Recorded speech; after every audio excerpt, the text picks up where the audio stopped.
നമസ്കാരം. പ്രധാന വാർത്തകൾ.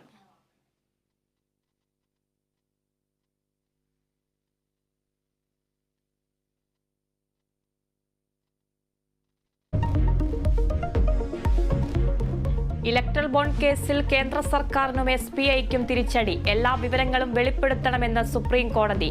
തിരിച്ചറിയൽ കോഡടക്കം തെരഞ്ഞെടുപ്പ് കമ്മീഷൻ പ്രസിദ്ധീകരിക്കണമെന്നും ഉത്തരവ്. വ്യാഴാഴ്ചയ്ക്ക് മുൻപ് സത്യവാങ്മൂലം നൽകാനും നിർദ്ദേശം.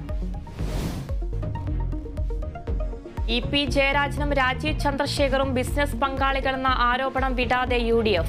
ചിത്രം പുറത്തുവിട്ട് കോൺഗ്രസ് നേതാവ് ജ്യോതികുമാർ ചാമക്കാല. സതീഷിന്റെ വെല്ലുവിളി ഏറ്റെടുക്കുന്നുവെന്ന് CPIM. ജയരാജൻ മറുപടി നൽകുമെന്ന് MV ഗോവിന്ദൻ. സദാനന്ദ ഗൌഡയുടെ കോൺഗ്രസ് പ്രവേശന വാർത്ത അഭ്യൂഹം മാത്രമെന്ന് KC വേണുഗോപാൽ. പൗരത്വ നിയമ ഭേദഗതി പ്രതിഷേധ കേസുകൾ പിൻവലിക്കുന്നത് വേഗത്തിലാക്കി സംസ്ഥാന സർക്കാർ. പിൻവലിക്കാനുള്ള അപേക്ഷ കോടതിയിലെത്തിയെന്ന് ഉറപ്പാക്കണം.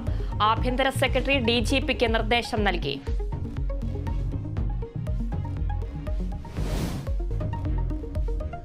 മോൻസൺ മാവുങ്കൽ ഉൾപ്പെട്ട പുരാവസ്തു തട്ടിപ്പു കേസിലെ അന്വേഷണ ഉദ്യോഗസ്ഥൻ കൈക്കൂലി വാങ്ങിയെന്ന ആരോപണം. DYSP YR റസ്റ്റത്തിനെതിരെ ഗുരുതര ആരോപണവുമായി കേസിലെ പരാതിക്കാരൻ. ആരോപണം അടിസ്ഥാനരഹിതമെന്ന് DYSP. മോൻസൺ മാവുങ്കലിന്റെ വീട്ടിൽ മോഷണം നടന്നെന്ന് ക്രൈംബ്രാഞ്ച്.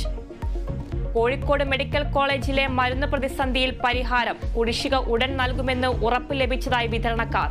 1 കോടി രൂപ ഇന്ന് തന്നെ അനുവദിക്കും. മരുന്ന് വിതരണം ഉടൻ തുടങ്ങും.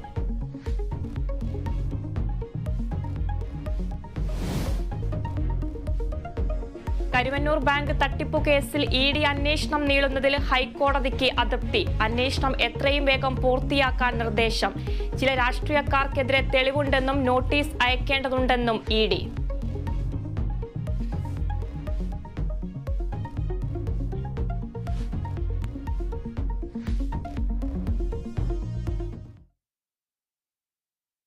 വാർത്തകൾ വിശദമായി നോക്കാം.